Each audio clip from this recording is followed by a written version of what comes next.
Hello students, इस video में हम बात करने वाले हैं क्लास 10th के chapter chemical reaction and equation के कॉम्पिटेंसी बेस्ड क्वेश्चन की।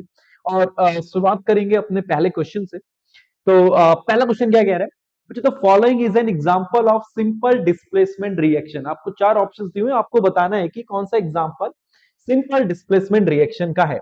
सबसे पहला ऑप्शन है द इलेक्ट्रोलाइसिस ऑफ वाटर। हो नहीं सकता क्योंकि इसमें डिकम्पोजिशन हो रहा है वाटर का इलेक्ट्रोलाइसिस, यानी कि वाटर को तोड़ा जा रहा है। The burning of methane, combustion reaction हो जाएगी, CH4 plus O2 goes to CO2 plus H2O। तो ये भी नहीं हो सकता, हमारा कैंसिल हो गया। The reaction of a metal with acid, इसको देखते हैं। एक मेटल हमने ले लिया Mg प्लस एसिड ले लिया HCl, तो ये बनाता है हमारा MgCl2 प्लस H2। ठीक है, तो इसमें क्या हो रहा है, एक एलिमेंट दूसरे एलिमेंट को डिस्प्लेस कर रहा है, तो हम कह सकते हैं कि this is an example of displacement reaction. अब तो फूड वाले को देखने की जरूरत भी नहीं है। The reaction of two salt solution to form a precipitate, वैसे भी ये कौन से रिएक्शन का एग्जांपल है? डबल डिस्प्लेसमेंट का। ठीक है, तो आंसर हो जाएगा हमारा ऑप्शन नंबर थर्ड। बात करते हैं सेकंड क्वेश्चन की। इनमें से कौन सी कंडीशन है कि for for all chemical reaction, कौन सी इंपॉर्टेंट कंडीशन है किसी केमिकल रिएक्शन के लिए? तो पहला कह रहा है कि जो रिएक्टेंट है सेम स्टेट में होने चाहिए, तो ये कंपलसरी नहीं है। हमने ऐसी बहुत सारी रिएक्शंस देखी हैं जिसमें रिएक्टेंट हमारा सॉलिड स्टेट में भी हो सकता है, लिक्विड में भी, गैस में भी हो सकता है, तो ये तो बिल्कुल गलत हो गया। सेकंड कह रहा है कि energy should be supply to the reactant. अब एनर्जी तो रिलीज भी होती है अगर हम बात करेंगे एक्सोथर्मिक रिएक्शन की, तो ये भी गलत है। तीसरा कह रहा है कि the reactant should be at the same temperature. ये भी जरूरी नहीं है, जो रिएक्टेंट है हमारे सारे एक टेम्परेचर में हो। It depends on the type of reaction. अलग अलग रिएक्शन पे जो रिएक्टेंट है उनका टेम्परेचर अलग हो सकता है। लास्ट वाला कह रहा है there should be physical contact between the reactants. ये बिल्कुल इंपॉर्टेंट है, तभी वो आपस में हमारे जो केमिकल्स हैं वो रिएक्ट करेंगे। तो इसका ऑप्शन नंबर हो जाएगा 4। ठीक है, तो हो जाएगा आंसर नंबर 4। ठीक है, ऐसी बात करते हैं कुछ और क्वेश्चंस की। चलते हैं नेक्स्ट क्वेश्चन में। Given below is the balanced chemical equation for a thermal decomposition of lead nitrate। तो lead nitrate का फॉर्मूला आपको दिया हुआ है, यहाँ पे एक कंपाउंड है PbNO3 का whole twice lead oxide NO2O2 ये फॉर्म करता है। NO2 एक ब्राउन कलर की फ्यूम्स जिससे डिजीनेस भी होता है, ये याद भी रखना है, क्वेश्चन पूछा जाता है। तो यहाँ पे आपसे पूछ क्या रहा है, जो the following information does the coefficient of PbO and NO2 in this equation 2 and 4 respectively tell us. तो जो ये कोफिशिएंट है ये हमें क्या बता रहे हैं? तो हमें पता है किसी भी रिएक्शंस में जो हम ये कोफिशिएंट यूज करते हैं ये हमें ये बताते हैं कि कितने मोल्स प्रोड्यूस हुए हैं। तो ये हमारा सिंपल ढूंढ लेते हैं option, the ratio of the number of moles produce of the two substance. तो सब्सटेंस के मोल्स कितने प्रोड्यूस हुए उसका जो नंबर है वो हमें मिलता है। तो 2 मोल्स हमें लेड ऑक्साइड के मिले हैं और 4 नाइट्रोजन डाइऑक्साइड के मिले हैं, तो यही हमारा आंसर हो गया। ठीक है, ऐसे ही बात करते हैं नेक्स्ट क्वेश्चन की। क्वेश्चन नंबर 4, एक डायग्राम आपको दिया हुआ है। ये डायग्राम हमें बता रहा है इलेक्ट्रोलिसिस ऑफ वाटर इसमें हो रहा है। क्वेश्चन आपसे क्या पूछ रहा है कि ये सेटअप आपको समझ में आ रहा है कि सेटअप क्या क्या है? इसमें एक हाइड्रोजन गैस मिल रही है हमें कैथोड में, ऑक्सीजन गैस मिल रही है एनोड में। और क्वेश्चन हमसे कह रहा है कि ये किस टाइप की रिएक्शन है। तो आप देख सकते हैं कि इसमें जो वाटर है हमारा H2O, उसका डिकम्पोजिशन हो रहा है to give the gas H2 plus O2।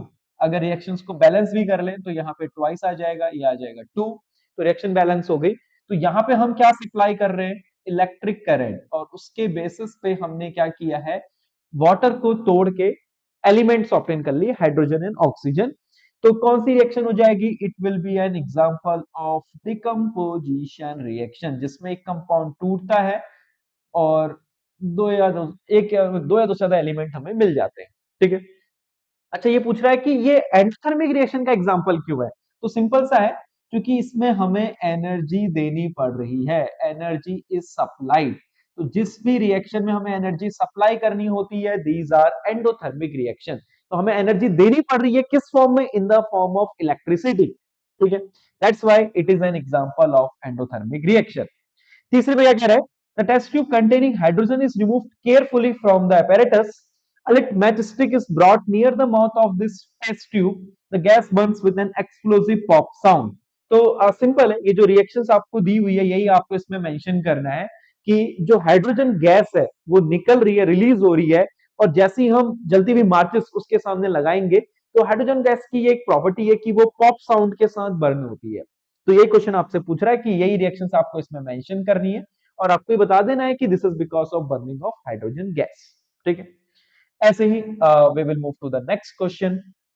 8 identical iron blocks हमें दे रखे, इस तरीके से अरेंज्ड हैं, एक्स और वाई दो फिगर दिखाई है, इसमें हॉरिजेंटल प्लेस किया है, इसमें वर्टिकल। क्वेश्चन क्या पूछ रहा है आपसे? Question is asking the block arrangements are kept moist by sprinkling water every few hours. पानी के छींटे मारे जा रहे हैं इसमें। और क्वेश्चन आपसे क्या पूछ रहा है? मुझे तो arrangement is likely to gather more rust, ज्यादा रस्ट किस में होगी 10 दिन के बाद। तो आपको ये देखना है कि कौन सा ज्यादा एरिया किसका इन्वायरमेंट में एक्सपोज्ड है। तो आप देख सकते हैं कि वाई वाले में है ज्यादा सरफेस आपकी इन्वायरमेंट के कांटेक्ट में है, एटमॉस्फेरिक एयर के कांटेक्ट में है, तो जो हम पानी डाल रहे हैं वो भी ज्यादा इसके पोर्शन में जा रहा है, तो मॉइस्चर एयर दोनों का होना जरूरी है रस्टिंग के लिए। तो हम सिंपल कह सकते हैं कि वाई वाले में ज्यादा चांसेस हैं रस्ट होने के, और रीजन है उसका surface area is more expose to the atmosphere. ठीक है, now moving to the next sixth question. The following chemical equation does not represent a chemical reaction that can take place. आपको एक reaction दी हुई है, iron react कर रहा है हमारा वाटर के साथ, और क्या फॉर्म कर रहा है Fe3O4। State what needs to be change in the equation for it to represent the correct reaction. Question आपसे पूछ रहा है कि हम क्या चीज को इस रिएक्शन में चेंज करें कि ये रिएक्शन सही हो जाए। तो याद रखना, आयरन जब भी वाटर से रिएक्ट करेगा तो ये लिक्विड स्टेट नहीं होना चाहिए, it should be gaseous state, क्योंकि आयरन रिएक्ट करता है स्टीम के साथ, ना कि लिक्विड स्टेट में पानी के साथ। ठीक है, तो यहां पे हमें क्या चेंज करना पड़ेगा?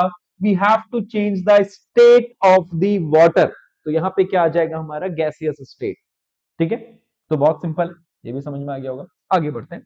तो यहाँ पे क्या कह रहा है हमसे क्वेश्चन की, एक सॉल्यूशन है सोडियम सल्फेट का और एक aqua solution of copper chloride का। क्वेश्चन आपसे पूछ रहा है कि क्या ये डबल डिस्प्लेसमेंट रिएक्शन करेगा, यहां या ना।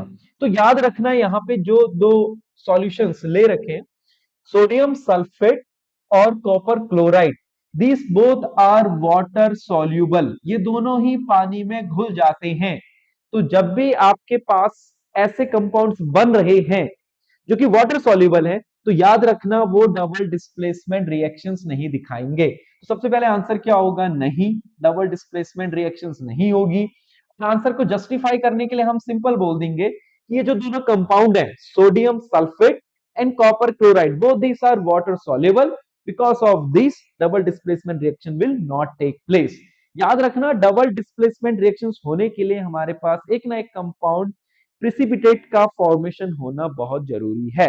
That is the main condition for double displacement reaction. तो इसमें ऐसा नहीं हो रहा है, तो हम कह देंगे कि नहीं, ये रिएक्शन हमारी पॉसिबल नहीं है।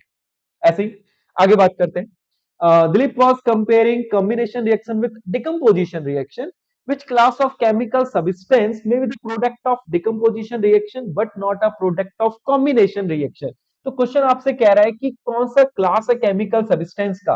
तो केमिकल सब्सटेंस के बहुत सारे टाइप्स हैं, जैसे कि एलिमेंट्स हो गया, कंपाउंड हो गया। तो इनमें से कह रहा है कि कौन से जो है डिकम्पोजिशन रिएक्शन के प्रोडक्ट हो सकते हैं लेकिन कॉम्बिनेशन के नहीं हो सकते। तो आपको बताइए कि डिकम्पोजिशन में होता क्या है? एक कंपाउंड टूटता है दो या दो से ज्यादा एलिमेंट्स में। ठीक है, तो हम कह सकते हैं कि कंपाउंड ब्रेक होता है एलिमेंट में, जबकि कॉम्बिनेशन के केस में जो एलिमेंट्स हैं वो कंबाइन हो रहे हैं टू फॉर्म द कंपाउंड्स। तो सिंपल सा आंसर क्या हो जाएगा इस केस में कि एलिमेंट जो है हमारे, they can be the product of a decomposition but not a product of combination. Combination में प्रोडक्ट नहीं हो सकता। तो आंसर सिंपल सा क्या हो जाएगा हमारा इस केस में? एलिमेंट। ठीक है, तो बहुत सिंपल है, बात समझ में आ रही होगी। क्योंकि डिकम्पोजिशन में क्या होता है, एक कंपाउंड टूट रहा है दो या दो से ज्यादा एलिमेंट में, और कॉम्बिनेशन में एलिमेंट्स कंबाइन हो रहे हैं। ठीक है, नेक्स्ट, ऐसे ही बात करते हैं नेक्स्ट की। Write the balanced chemical equation of any one reaction that cannot be classified as combination, decomposition, simple displacement और डबल डिस्प्लेसमेंट।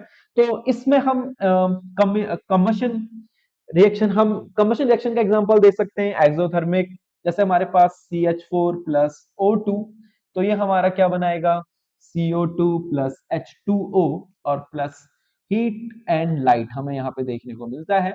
तो this is an example of exothermic reaction. ये एक एक्सोथर्मिक रिएक्शन है, हीट एंड लाइट इसमें form हो रही है, energy release हो रही है। तो this is a type of exothermic reaction.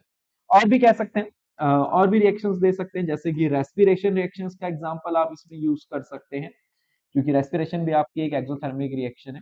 ठीक है, तो क्वेश्चन यही पूछा था, एक बैलेंस केमिकल इक्वेशन बताओ। अच्छा, इसको बैलेंस भी अगर हमें करना है तो यहाँ पे H के 4 हैं, तो यहाँ पे 2 ले लेते हैं। यहाँ पे हाइड्रोजन के 4 हो चुके हैं, ऑक्सीजन यहाँ पे 2 है, और यहाँ पे अगर हम देखें तो ऑक्सीजन यहाँ तो 2 है और यहाँ 4, 4 हो चुकी है, तो यहाँ पे 2 लगा लेते हैं। ठीक है, तो लेट्स सी क्या बैलेंस है या नहीं। तो सी का एक एलिमेंट, सी का एक, oxygen is total 4, oxygen is total 4, hydrogen is 4 and hydrogen is 4, तो रिएक्शन बैलेंस हो गई है। तो हमने बैलेंस रिएक्शन का एग्जांपल दे दिया है, जो कि ना ही कॉम्बिनेशन है, ना ही डिकम्पोजिशन, ना ही सिंपल डिस्प्लेसमेंट और ना ही डबल डिस्प्लेसमेंट। ये किसका एग्जांपल है? एक एक्सोथर्मिक रिएक्शन का, जिसमें हमें हीट और लाइट रिलीज होती हुई देखने को मिलती है। ठीक है, ऐसे ही आप रेस्पिरेशन का भी दे सकते, वो हमने बैलेंस नहीं ऐसे लिख लिया है। अच्छा, नेक्स्ट क्वेश्चन क्या कह रहा है? Tina founds that a paper covered with a white substance in a chemistry lab, she keeps the paper near the window of the lab and comes back to pick it up after 5 hours to take it home. She noticed that the white substance had turned gray. तो question पूछ रहा है कि एक white substance है जो उसने रखा हुआ है टीना ने, और वो ग्रे हो चुका है। तो आपको बताना है कि what could be the most likely the substance on the paper that Tina found.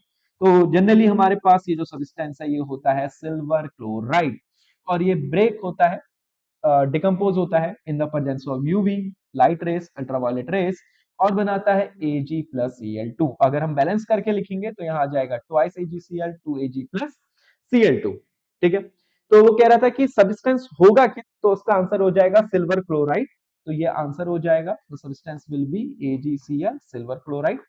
Next, the substance change from white to grey, तो ये व्हाइट से ग्रे हो चुका है, और जो उसने बना रखा है एंड द केमिकल रिएक्शंस, तो हमने केमिकल रिएक्शन बना दी है इसमें। बी का आंसर यही हो जाएगा हमारा, this is the answer of B part.